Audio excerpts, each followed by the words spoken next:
कल्पना करा, दुपारची वेळ आहे, तुम्ही अभ्यासाला किंवा कामाला बसला आहात आणि डोळ्यांवर इतकी झोप येतेय की विचारू नका. ही अडचण जवळजवळ प्रत्येकानेच अनुभवली असेल, नाही का? आज आपण यावरच एक सोपा, टेस्टी आणि पूर्णपणे देशी उपाय पाहणार आहोत. परीस फाउंडेशनच्या या खास सादरीकरणात तुम्हा सगळ्यांचं स्वागत.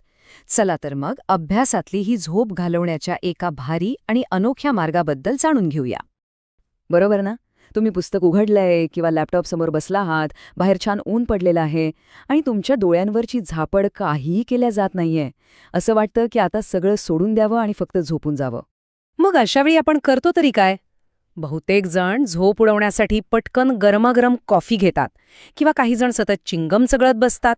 पण हे उपाय खरंच तितके प्रभावी आहेत का?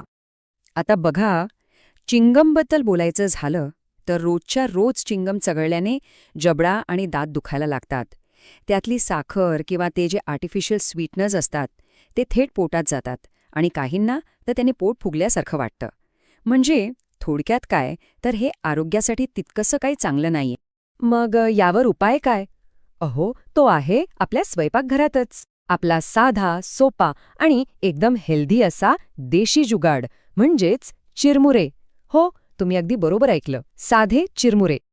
आणि हे फक्त टाइमपास म्हणून खायचा पदार्थ नाहीये, तर एकाग्रता वाढवण्याचा एक वैज्ञानिकदृष्ट्या सिद्ध झालेला मार्ग आहे. एकदम सोपा, आरोग्यदायी आणि आश्चर्यकारकपणे प्रभावी. ठीक आहे, आता यामागचं मानसशास्त्र काय आहे ते समजून घेऊया. म्हणजे कोणतीही गोष्ट चघळल्याने आपलं लक्ष का वाढतं, यामागे खूपच इंटरेस्टिंग वैज्ञानिक कारण आहे. या प्रक्रियेला मानसशास्त्रात मॅस्टिकेशन इंड्युस्ड अराउझल असं म्हणतात. आता हे नाव जरा अवघड वाटेल, पण सोप्या भाषेत सांगायचं तर जेव्हा आपण काहीतरी चघळतो तेव्हा आपला मेंदू जास्त सतर्क होतो. हे नक्की होतं कसं? तर बघा, जेव्हा तुम्ही जबडाची हालचाल करायला लागता तेव्हा काय होतं की मेंदूकडे जाणारा रक्तप्रवाह वाढतो आणि या रक्तासोबत जास्त ऑक्सिजन पण मेंदूपर्यंत पोहोचतो. मग मेंदूला एक सिग्नल मिळतो की अरे, शरीरात काहीतरी इंधन किंवा जेवण येतंय आणि तो लगेच अलर्ट मोडमध्ये येतो. आणि झालं, तुमची सगळी सुस्ती क्षणात गायब. मग आता एक महत्वाचा प्रश्न येतो, जर चघळण्यानेच फायदा होतोय तर मग चिंगमऐवजी चिरमुरेच का खायचे? याचं उत्तर खूप सोपं आहे आणि तितकंच महत्वाचं सुद्धा. याचं कारण अगदी स्पष्ट आहे. चिरमुऱ्यांमध्ये साखर नाही, केमिकल्स नाहीत आणि ते पचायलाही एकदम हलके असतात. पण सगळ्यात मोठा आणि महत्वाचा फरक आहे तो आवाजाचा. चिरमुरे खाताना तो जो कुरुम कुरुम असा आवाज येतो ना, तो मेंदूला अधिक जागं ठेवतो. हे चिंगममध्ये अजिबात होत नाही. हो, हा जो कुरुम कुरुम आवाज आहे ना, हे एक प्रकारचं सेन्सरी स्टिम्युलेशन आहे, जे तुमच्या मेंदूला सुस्त होऊ देत नाही. म्हणजे चघळण्याची क्रिया आणि हा आवाज असं मिळून दुहेरी फायदा मिळतो.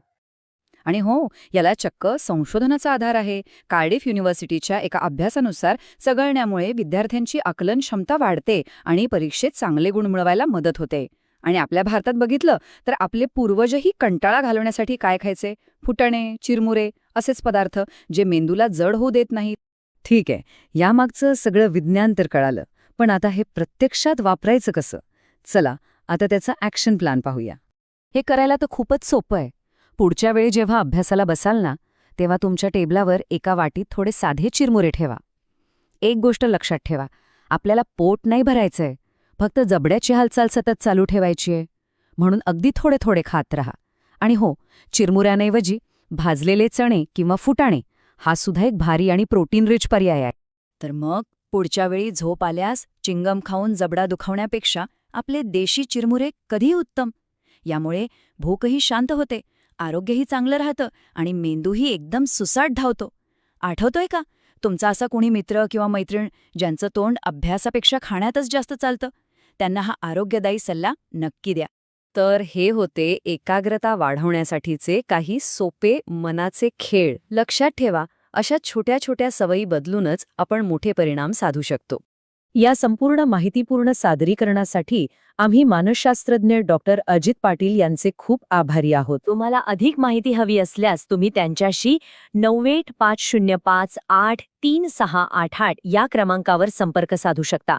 परीस फाउंडेशनतर्फे हा भाग पाहिल्याबद्दल खूप खूप धन्यवाद.